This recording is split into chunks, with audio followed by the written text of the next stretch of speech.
안녕하세요. 진달래 약사입니다. 지금 세상에 막 벚꽃이 만발해서 엄청 아름다운 때인데 이 시기만 되면 더 이렇게 고생을 하시는 분들이 계세요. 바로 알레르기성 비염 환자들인데 신기하게도 어느 특정 시간대만 되면 특정 시기가 되면 막 비염 환자들이 우르르 몰려옵니다. 저희도 근처에 이비인후과가 있어서 이렇게 처방을 받아오시는 비염 환자분들도 많으시고 또 그냥 간단하게 알레르기 약을 사시려는 환자분들도 되게 많으신데 딱 시기가 있어요. 그래서 신기하게 어떤 그 시기만 되면 다 그렇게 발병을 한다는 게 저는 참 놀랍더라고요. 그래서 오늘은 알레르기성 비염이 어떻게 해서 생기게 되는지 이렇게 면역학적 관점에서 한번 설명을 해드려 보려고 합니다. 그림을 보여드리면서 설명을 해드릴 거니까 차근차근 한번 따라와 보세요.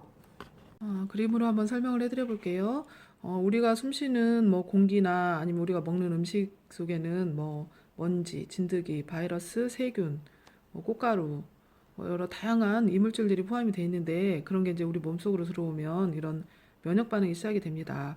그런데 우리 면역 사령관이라고 할 수 있는 헬퍼 T세포라는 게 있는데 이거는 한 종류가 아니고 두 종류가 있어요. 그래서 어떤 종류가 활성화되느냐에 따라서 알러지가 생기느냐 아니면 알러지가 없이 사느냐가 정해지는데요. 어, 그 헬퍼 T세포, 1형 헬퍼 T세포를 간단하게 TH1이라고 하고요. 2형 헬퍼 T세포를 TH2라고 부릅니다. 이 둘은 끊임없이 서로 경쟁을 하기도 하고 견제를 하면서 이렇게 살아가고 있는데요. 어, 그 TH1은 이뮤노글로불린 G라는 항체를 주로 만들어냅니다. 이뮤노글로불린 G는 주로 세균에 대항하는 항체고요. TH2는 이뮤노글로불린 E라는 항체를 만들어내는데 이뮤노글로불린 E 항체는 주로 기생충이나 여러 알러지원으로 작용하는 뭐 꽃가루, 뭐 진드기 이런 거에 대항하는 항체입니다. 그래서 이 둘이 이제 어떤 것이 우위에 서느냐에 따라서 서로 다른 항체를 만들어내게 됩니다. 그래서 알러지가 있는 경우에는 이런 TH1 세포보다는 TH2 세포가 이렇게 더 우위에 섰을 때 알러지가 진행이 되는데 TH2 세포가 더 우위에 서게 되면 이게 인터루킨4라는 그 사이토카인 그러니까 이 신호전달 물질을 딱 분비를 해서 B세포에게 명령을 내립니다. 그래서 B세포는 이뮤노글로불린 E 항체를 많이 만들어내게 됩니다. TH1과 TH2는 서로 잡아먹으러 으르렁거린다 이렇게 써있죠. 근데 서로 막 경쟁을 합니다. 서로 우위에 서려고. 그래서 서로를 막 억제하는 그런 물질들을 막 만들어내면서 자기가 더 이렇게 우위에 서려고 노력을 하는데요. 아까 TH2가 더 위에 쓰면은 이제는 알러지가 진행이 된다고 그랬죠. 그 TH2에 의해서 그 신호를 받고 B세포가 이뮤노글로불린 E 항체를 많이 만들어내게 되면 그 이뮤노글로불린 항체를 비만 세포가 딱 골라잡게 됩니다. 그러면 비만 세포에 이 이뮤노글로불린 항체가 딱 붙어 있는 상태가 이렇게 돼 있는데 이게 알러지 체질이라고 볼 수 있을 것 같아요. 예, 이 상태에 있다가 이제 밖에서 항원이 침입을 하면 이 이뮤노글로불린 항체에 딱 부착하게 됩니다. 이뮤노글로불린 이 항체는 좀 다양한 항체가 있어요. 그러니까 뭐 꽃가루에 반응하는 이뮤노글로불린 이 항체도 있고요. 뭐 진드기에 대항하는 항체도 있고 이렇게 그 비만 세포의 여러 종류에 대항하는 이뮤노글로불린 항체들이 이렇게 존재하고 있습니다. 근데 이제 만약에 꽃가루가 들어왔다고 해봐요. 꽃가루가 이렇게 딱 들어오면 그 꽃가루에 대항하는 이뮤노글로불린이 항체에 딱 달라붙게 됩니다. 그러면 이 비만 세포는 으악 이상한 게 들어왔어. 우리 몸에 이물질이 들어왔어. 빨리 어떻게든 얘를 처리해야 돼 하면서 여러 그 화학 전달 물질들을 막 품어내게 되는데 그 중에 하나가 우리가 가장 잘 알고 있는 히스타민이라는 물질입니다. 히스타민이라는 물질은 그게 그 모세혈관을 확장시키는 역할을 해요. 그래서 코 속에 모세혈관이 확장된다고 생각을 해보세요. 그러면 모세혈관이 이렇게 헐거워지다 보니까 이게 그 혈관 투과성이 커진다고 그러거든요. 네, 혈관 속에 있는 혈관에 혈액 속에 그 많은 물이 존재하고 있는데 그 물이 그 헐거워진 모세혈관 틈으로 막 빠져나오게 됩니다. 그래서 막 콧물이 막 시도 때도 없이 줄줄줄 흐르면서 또 재채기까지 이렇게 나게 됩니다.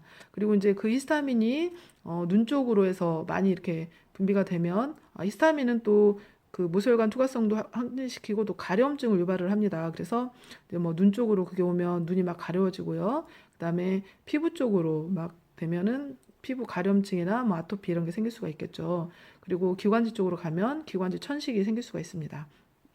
그래서 히스타민에 의해서 먼저 이렇게 시작이 되고, 이게 또 진행이 되면 그 류코트리엔이라는 물질이나 뭐 호중구, 호상구 이런 그 염증성 그 백혈구들을 막 불러 모읍니다. 그러면 이게 그 부위에서 만성 염증이 일어나게 돼요. 그래서 코 같은 경우도 이렇게 처음에는 단순 뭐 콧물이나 재채기에서 시작이 됐다면 이게 계속 만성 염증화돼서 이제 뭐 코막힘이 심해진다거나 이런 형태로 진행이 됩니다.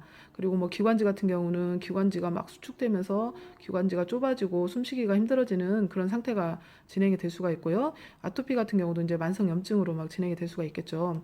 그래서 우리가 이제 비염약으로 쓰는 약들이 주로 1차적으로 항히스타민제를 많이 씁니다. 뭐 흔히 알고 있는 지르텍이라든가 뭐 알레그라, 그다음에 뭐 리노에바스텔 이런 게 다 그 항히스타민제거든요. 근데 이제 좀 졸음이 없는 그런 항히스타민제들을 요즘은 많이 쓰고 있죠.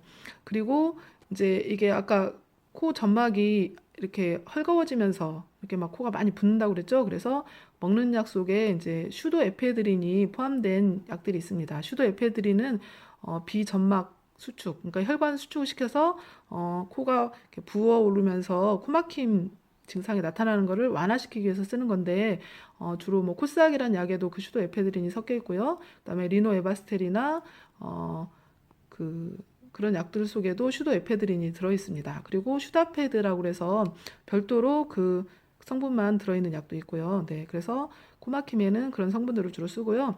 그다음에 아까 그 류코트리엔이라는 물질에 의해서 염증이 더 심하게 진행이 된다고 그랬죠. 그래서 코막힘이 심해질 수 있다고 그랬죠. 그래서 류코트리엔을 억제하는 약들은 주로 뭐 오논, 싱귤레어 이런 약들이 류코트리엔 제제입니다. 그래서 그 약을 같이 처방하기도 하고요.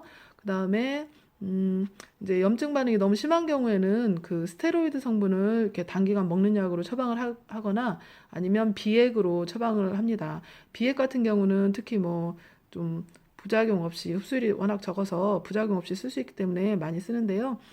비액으로는 주로 뭐 풀미코트, 뭐 나조넥스, 나자코트 뭐 다양하게 있는데 그런 성분들이 다 스테로이드 성분이고 좀 그게 코막힘을 좀 완화하는 데 더 특히나 효과가 좋다고 합니다.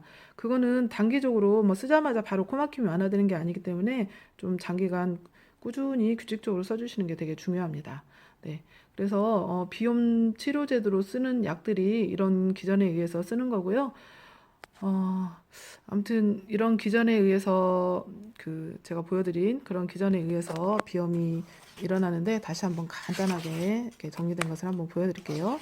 요거는 이제 이렇게 천식을 그 해서 이렇게 써놨는데 이건 비염도 뭐 똑같습니다. 어, 아까 헬퍼 T세포라고 그랬죠. TH2가 TH1보다 우위에 서게 되면 알러지가 유발됩니다. B세포 이제 TH2가 우세에 서면 그게 B세포에게 명령을 내려서 이뮤노글로불린 G보다는 이뮤노글로불린 E를 분비하게 됩니다. 이뮤노글로불린 E가 비만세포 수용체에게 딱 붙잡히게 되고요. 다시 항원이 침입하면 비만세포는 이뮤노글로불린 E를 사용해서 항원을 붙잡고 화학 전달 물질들을 자꾸 만들어내게 됩니다. 그 속에 아까 히스타민이 일차적으로 분비된다고 했고요. 그 다음에 염증성 백혈구, 호중구나 호상구를 불러 모으고 모인 염증성 백혈구가 조직을 상해시키는 물질을 또 방출하게 됩니다. 네, 이런 식으로 알러지 반응이 진행이 된다고 아시면 될 것 같습니다.